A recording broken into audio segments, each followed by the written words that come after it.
Hi అండి అందరికి. ఈరోజు మీకు నేను మా ఇంట్లో ఉన్న చెట్లన్నీ చూపించబోతున్నానండి. ఇంట్లో చెట్లు మొక్కలు ఉంటే చాలా అందంగా ఉంటుందండి. అలా చెట్లు పెంచడం కూడా నాకు చాలా ఇష్టం అండి. బంతి మొక్కలు ఇవి రెక్కబంతి అయ్యాయండి, అందుకే తర్వాత తీసేసాము. ఈ చెట్టు పేరేదో తెలియదు కానీ ఫ్లవర్ అయితే చాలా అందంగా ఉంటుంది, మంచి స్మెల్ కూడా వస్తుంది. ఇది మనీ ప్లాంట్ లో ఒక రకం అండి, పెద్దది. అలాగే దీంతో పాటు చిన్న మనీ ప్లాంట్ కూడా ఉంది, పైకి అల్లిచున్నాము. అలాగే దాంతో పాటు తమలపాకు చెట్టు ఉందండి, చాలా బాగా వచ్చింది, పై దాకా అల్లుకుంది. ఇక ఈ వైపు మందార చెట్టు, మామిడి చెట్టు, కస్తూరి చెట్టు, అలాగే పెద్ద ఉసిరి చెట్టు కూడా ఉన్నాయండి. ఇక్కడ బిల్వ పత్రం కూడా ఉంది. అలాగే ఇది బ్లూ శంఖ పువ్వు అండి. అన్ని శంఖ పువ్వులు ఒకటే ఉంటాయి, దీంట్లో డబుల్ మొగ్గు ఉంటుంది, చాలా అందంగా ఉంటది.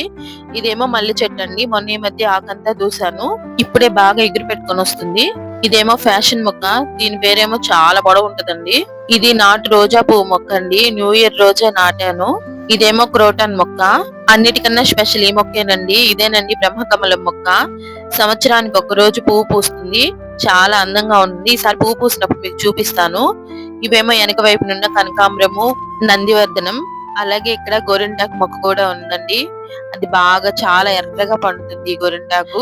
నాకైతే మొక్కలు నాటడం చాలా ఇష్టం అండి, మీరు కూడా ట్రై చేయండి. ఈ మొక్క పేరు ఏదో తెలియదు కానీ చూడటానికి సీతాఫలంలా ఉంటుంది, కానీ సీతాఫలం కాయ కాదండి. ఇంటికి మొక్కలేనండి అందం. ఇదేనండి బిల్వపత్రం. మీకు మా మొక్కలు నచ్చితే ఒక లైక్ కొట్టండి.